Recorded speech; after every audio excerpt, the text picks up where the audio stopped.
GDS MTS 2026 परीक्षा की तैयारी कर रहे हैं? चलिए पूरे सिलेबस और एग्जाम पैटर्न को आसान तरीके से समझते हैं। सबसे पहले बात करते हैं पेपर 1 की। पेपर 1 आपका सबसे महत्वपूर्ण पेपर है।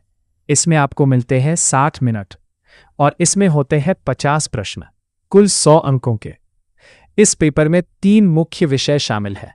डिपार्टमेंटल, जिसमें 30 प्रश्न आते हैं, मैथ्स, जिसमें 10 प्रश्न होते हैं, और जनरल नॉलेज यानी जीके, इसके भी 10 प्रश्न होते हैं। अब बात करते हैं सिलेबस की। डिपार्टमेंटल भाग में सबसे ज्यादा फोकस रहता है।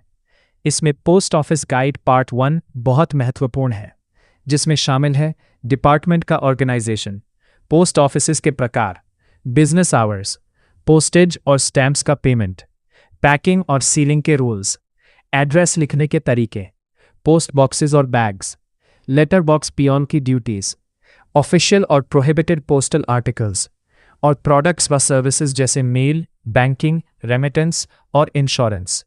इसके अलावा पोस्टल मैनुअल से डेफिनेशंस भी पूछी जाती हैं। लगभग 7 प्रश्न इसी से आते हैं। अब बात करते हैं जनरल नॉलेज की। इसमें Indian geography, civics, Indian culture और फ्रीडम मूवमेंट, एथिक्स और मॉरल स्टडीज और करंट जीके शामिल होते हैं।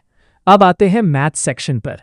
मैथ्स में बेसिक एरिथमेटिक से सवाल पूछे जाते हैं, जैसे BODMAS, percentage, profit and loss, simple interest, average, time and work, time and distance और यूनिटरी मेथड। अब बात करते हैं पेपर 2 की। पेपर 2 कुल 50 अंकों का होता है, लेकिन ये सिर्फ क्वालिफाइंग पेपर है, यानी आपको इसे पास करना जरूरी है। लेकिन मेरिट में इसके अंक नहीं जुड़ते। इसमें लोकल लैंग्वेज से प्रश्न पूछे जाते हैं।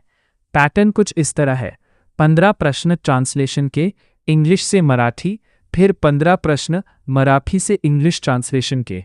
इसके अलावा लेटर राइटिंग और पैराग्राफ या ऐसे राइटिंग भी आती है। अब सबसे ज़रूरी बात, पेपर 1 आपका सिलेक्शन तय करता है और पेपर 2 सिर्फ क्वालिफाई करने के लिए है।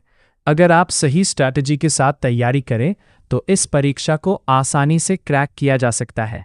फोकस बनाए रखें।